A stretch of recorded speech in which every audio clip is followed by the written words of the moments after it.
भाग्य में संतान है तो मांगो या ना मांगो, प्राप्त हो जाएगी। तो हमें निराश नहीं होना है, और अगर नहीं है तो हमें लगता है फिर प्रयास भी नहीं करना चाहिए। क्योंकि भागवत की कथा सुनी, आत्मदेव ने बहुत प्रयास किया तो भी धुंधुकारी, फिर सर्वनाश लीला। तो हमें लगता है कि भगवान को अपना मान करके और जीवन उन्हीं के सहारे व्यतीत करे। और वास्तविक बात यह है कि देखो, पुत्र भी हो जाते हैं, अगर संतान भी हो गई तो कोई विशेष संतान ऐसी भगवत कृपा पात्र हो तो माता पिता को सुख देती नहीं। कलयुग है, आप देख लो, सब कुछ देने के बाद भी माता पिता को थप्पड़ खाकर जीवन व्यतीत करने पड़ रहे हैं। ऐसे घर हैं, माता पिता को घर से निकाल दिए गए, ऐसे पुत्र हैं, माता पिता को अनाथालय में छोड़ दिए गए, वो बैठे रो रहे हैं। ऐसे कितनी ऐसी घटनाएं। हमें लगता है 100 में कोई 10-5 ऐसे बच्चे होते होंगे जो अपने माता पिता को माता पिता मानकर पैर छूते हैं और वयोवृद्ध की सेवा करते हो। नहीं, 80% तो ऐसे हैं जो अपमान ही कर रहे हैं। तो अगर संतान हो तो भगवान कृपा करके ऐसी दे जो धार्मिक हो, भगवत भाव वाली हो। और नहीं, ऐसी दुष्ट संतान से तो संतानहीन बना रहना अच्छा है। तो हम ज्यादा संतान के प्रति भी ना सोचें, और अगर भगवान दे देते हैं प्रसाद रूप से तो उनको अच्छी शिक्षा दें। आधुनिक शिक्षा ही नहीं, आध्यात्मिक शिक्षा भी दें। आधुनिक शिक्षा तो बहुत बच्चों को मिल रही, आध्यात्मिक शिक्षा ना होने के कारण जहाँ विद्या विनयम ददाति वहां उद्दंड हो रहे हैं, माता पिता का अपमान कर रहे हैं। तो हमें लगता है भगवद आश्रित रहिए, शोक चिंता करिए मत। संतान हो जाती है तो जय जय श्री राधे, नहीं होती तो जय जय श्री राधे। उसके विषय में न सोचे फिर कि अगर संतान नहीं है तो हम कोई अभागी हैं, ऐसा नहीं है। हमारा मानव जीवन मिला है, हम भगवत प्राप्ति करेंगे।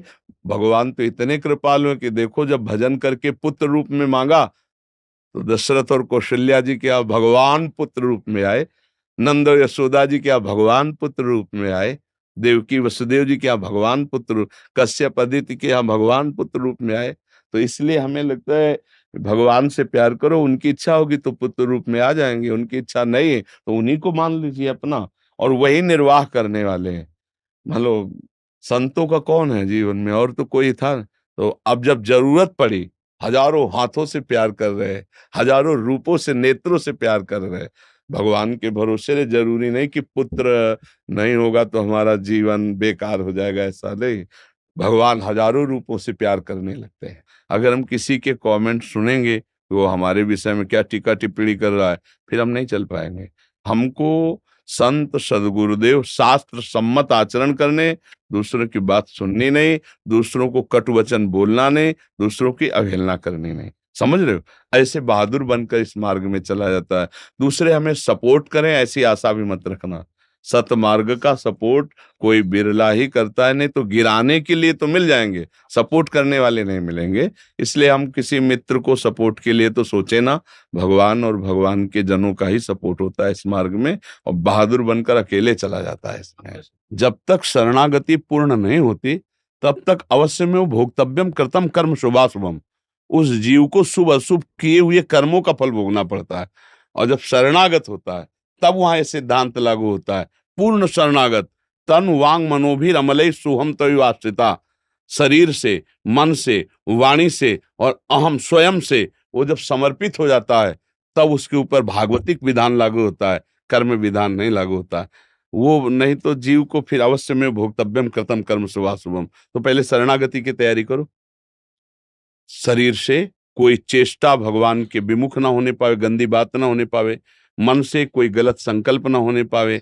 वाणी से कोई गलत वार्ता ना होने पावे। श्रवणेंद्रिय से कोई गलत सुने ना, नेत्रों से गलत देखे ना। अभी शरणागति की तैयारी करो पहले।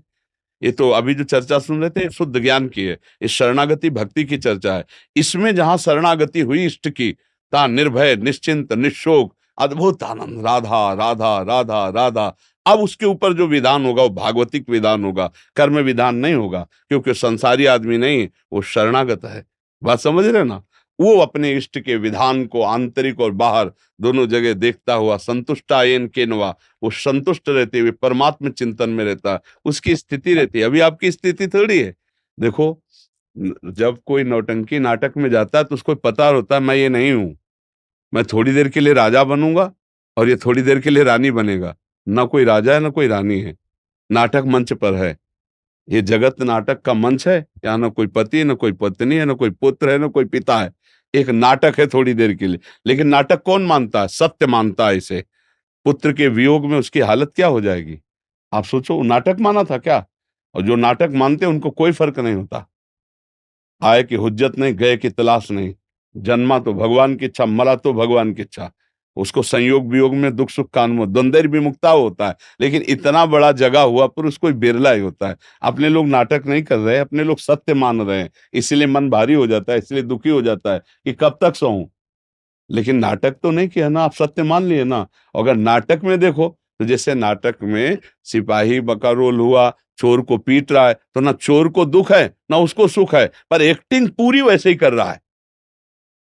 यहां हम सत्य मान लिए अपने को शरीर, सत्य मान लिए अपने संबंध, तो अब हमारा मन भारी तो हो ही जाएगा, क्योंकि सत्य मान लिया ना। और वहां नाटक नाटक दोनों बाद में एक हाथ मिलाएंगे कि यार तुमने क्या बढ़िया रोल किया, वो कहेगा तुमने भी बहुत बढ़िया रोल किया। तो रोल किया केवल, हम सत्य थोड़ी बन गए, न राजा न रानी। वो तो 2 घंटे के लिए राजा रानी का रोल था। ऐसे ही अव्यक्तादीनि भूतानि व्यक्त मध्यानि भारत, अव्यक्त निधनान्य तत्र का परिदेवना। तुम पहले स्त्री नहीं थी, तुम बाद में स्त्री नहीं रहोगी, बीच में स्त्री शरीर मिला है, बीच के नाटक के लिए क्या रोना। इसलिए हर कार्य करते हुए अच्युत भावना से युक्त होकर स्मृति में डूबने का प्रयास किया जाए। वो चाहे नाम स्मृति हो, या रूप स्मृति हो, या लीला स्मृति हो, या धाम स्मृति हो। अगर भगवद स्मृति का निरंतर तार नहीं चल पा रहा, तो अभी हमारे जीवन में अधूरापन है। हमारे जीवन की पूर्णता भगवद स्मृति ही होगी। कोई भी हो, कहीं भी हो, कैसे भी हो, स्मृति परायण भगवत प्राप्ति का ही परम हेतु है। अनन्य चेता सततम यो माम स्मृति नित्य सहा तस्याहम सुलभा पार्थ। अगर ये अनन्य चिंतन नहीं है, तो गोस्वामी जी कह रहे सो सब धर्म करम जरी जाऊ, जहाँ न राम पद पंकज भाऊ। जोग कुजोग ज्ञान अज्ञानू, जहाँ नहीं राम प्रेम परधानु। सब साधन कर यह फल सुंदर, प्रभु पद पंकज प्रीति निरंतर। यस्य स्मरण मात्रेण जन्म संसार बंधनात् विमुच्यते, नमस्तस्मै विष्णवे प्रभु विष्णवे। स्मृति, मधुर मधुर स्मृति, अंदर ही अंदर भगवद स्मृति का तार अव्यावृत भजनात् अखंड स्मृति। फिर जितने भी धर्म कर्म हैं, ये सब भगवत स्वरूप हो जाते हैं। हमारी स्मृति विषयाकार, हमारी स्मृति जगदाकार, हमारी स्मृति देहाभिमान से युक्त, देश संबंधों के सुखों में भोगों में कोई खास बात नहीं हुई जीवन में। बस ये बात देखो, भगवान की कृपा से अपने लोगों का मिलन होता है। जब द्रोही दीन दयालु राघो, तो साधु संगति पाइए। साधुता का तात्पर्य होता है लक्षणों से, वेश से नहीं। तो जैसे अपने लोग भगवत गुणगान, भगवत दास हैं, सब भगवत यशो गायक हैं, उनके यश का गान करने वाले। तो हमारे जीवन का चरम लक्ष्य होना चाहिए स्मृति। भगवत स्मृति में डूबे हुए भगवत गुणगान, भगवत भाव से किसी की भी सेवा, और भगवान मुझे निमित्त बनाकर केवल कर रहे हैं, करना उनका है। एक मैं निमित्त मात्र हूं, कहीं भी अहम ना होना, यही हमारे जीवन की परम आध्यात्मिक संपत्ति है। अगर स्मृति विहीन मिनट गया, वो बड़ी हानिकारक है। का हनुमंत विपति प्रभु सोई, जब तो सुमिरन भजन न होई। स्मृति के साथ सेवा, सुमिरन स्मृति और भज धातु सेवायाम भजन, मतलब आपकी सेवा स्मृति के सहित। मतलब मामनुस्मर युद्ध च, मामलेश्वर युद्ध च, मेरी स्मृति स्मरण और अपने कर्तव्य का पालन। बस ये सार बात समझ में आई है। जो जहां है भूरिदा जना, जैसे भगवत चर्चा, भगवन नाम, भगवत स्मृति, ये सबसे बड़ा दानी जो स्वयं स्मरण करे और दूसरे को स्मरण कराए। पर वो तभी हो सकता है जब कथयन्ति च माम नित्यम और तुष्यन्ति च रमन्ति च। इसको बहुत आंतरिक भाव से समझना है। कथयन्ति च माम नित्यम, लेकिन तुष्यन्ति च रमन्ति च। उसी में तुष्यन्ति, जो बोधयन्ता परस्परम कथयन्ति च माम नित्यम, मच्चित्ता मदगत प्राणा बोधयन्ता परस्परम, तो कथयन्ति च माम नित्यम, मेरा ही कथन हो, और उसी में तुष्यन्ति च रमन्ति च। पर ये चीज थोड़ा हट जाती है। कथयन्ति च माम नित्यम ये तो हो सकता है, लेकिन तुष्यन्ति च रमन्ति च, इसमें अंतराय आ जाता है। धन, भोग, वासनात्मक क्रियाएं, अब कथयंचित माम नित्यम का रस नहीं मिल पाएगा। चौथी भगत मम गुणगन करे कपट तज, कथयन्ति च माम नित्यम तुष्यन्ति च रमन्ति च। तुष्यन्ति च रमन्ति च, ये हमें ध्यान, और यही है स्मृति।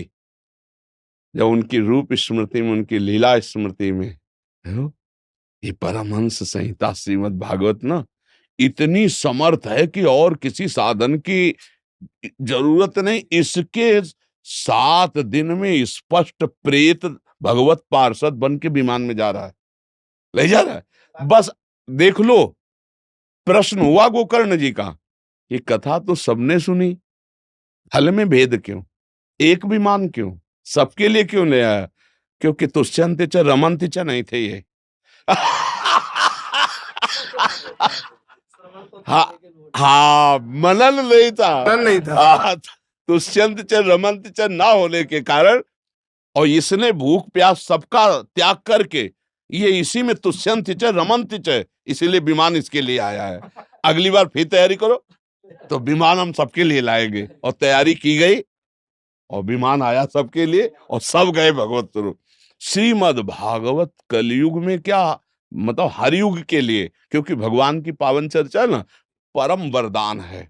बस इसका सही ढंग से प्रयोग किया, जैसे औषधि है ना, उसको अनुपान के सहित प्रयोग किया है तो रोग में बहुत जल्दी लाभ प्रदान करती है। जैसे हमारा उद्देश्य भगवत प्रीति प्राप्त करना हो, और सुनने वाले का उद्देश्य भी भगवत प्रीति प्राप्त करना हो, फिर जो चर्चा होगी बड़ा रंग आएगा, बहुत रंग आएगा नहीं। और जब हमारा पाप मोचन केवल होता है, तो उसमें रमंत की बुद्धि नहीं होती है। वो केवल प्रवक्ता बोले और 7 दिन में दक्षिणा दे देंगे, पाप मोचन तो हो जाएगा, लेकिन वो भगवत पार्षद रूप नहीं हो। पाप मोचन करने का तो अमोघ उपाय है। जैसे कभी भ्रूण हत्या, गर्भ हत्या किए हुए गृहस्थ जन होते हैं, और हम कई बार सत्संग में बोले हैं कि तुम्हारी दुर्गति पक्का होगी, तुम खिलवाड़ मत समझ लेना। अब वो डर के, जैसे है भी कोई ऐसा, वैसी बात नहीं है, बहुत बड़ा अपराध है। तो जैसे पूछते हैं तो उनसे कहते हैं कि एक ही उपाय है, 7 दिन संस्कृत से श्रीमद् भागवत अपने कान में सुनो, वो जादू करेगा तो कि तुम्हारे ऐसे महत पापों का नाश कर देगा, खुली बात है।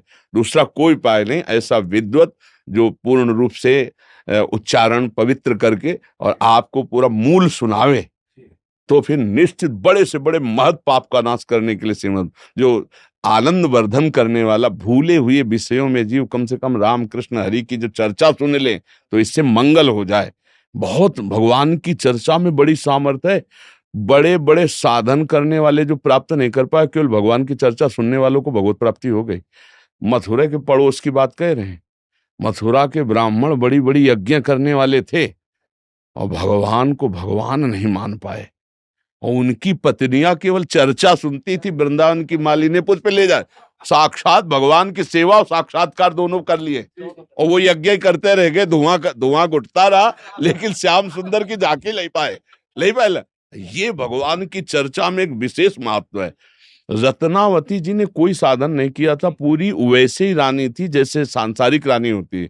उनकी दासी चरणों में बैठे बैठे, हा गोविंद हा कुंज बिहारी, भाई ये कौन है भाई गोविंद कुंज बिहारी, वो ये भी नहीं जानती थे भगवान का नाम है। तो उनका रहने दो महारानी, अगर ये चर्चा सुनोगी तो ऐसा रोग है कि आपके चढ़ जाएगा, जीना मुश्किल हो। उनका नहीं नहीं, तू दासी मेरी और किसी और पुरुष का नाम ले रही, तो मुझे परिचय तो बता कौन है।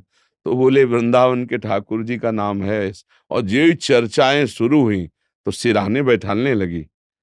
फिर गुरु तो गुरु ही रह गए, चेला शक्कर हो गया, जैसे नहीं कहते। तो ऐसे रत्नावती भक्त भूप हो गई, मूड मुड़वा के, और ललकार दिया पूरे राज्य और अपने पति को भी कि अब तेरा अन्न नहीं खाऊंगी, तेरी होके नहीं रहूंगी। अब संतों की शेर छोड़ा गया, क्या क्या भक्त भूप हो गए। कोई और साधन नहीं, केवल भगवत चर्चा सुनने मात्र, भगवत चर्चा श्रवण मात्र से भगवत प्राप्ति। क्योंकि जब हम श्रवण करते हैं तो उसका जब मनन होता है तो एक एक हृदय के सब एक एक वृत्तियां पवित्र हो जाती हैं और भगवान का मधुर मधुर चिंतन होने लगे।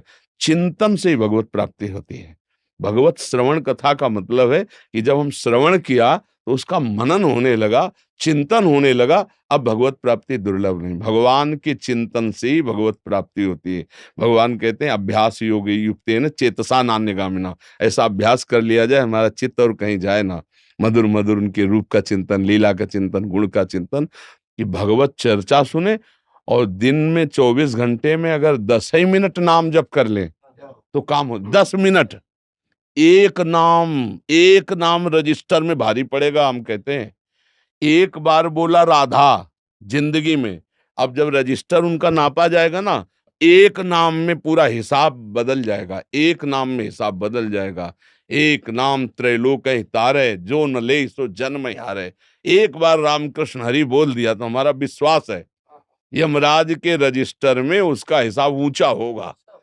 बोले जिंदगी भर पाप किया, एक बार राम बोला है, अब देव हिसाब एक बार राम का। तो महावैष्णवाचार्य हैं 12 वैष्णवों में धर्मराज जी, वो जानते हैं महिमा।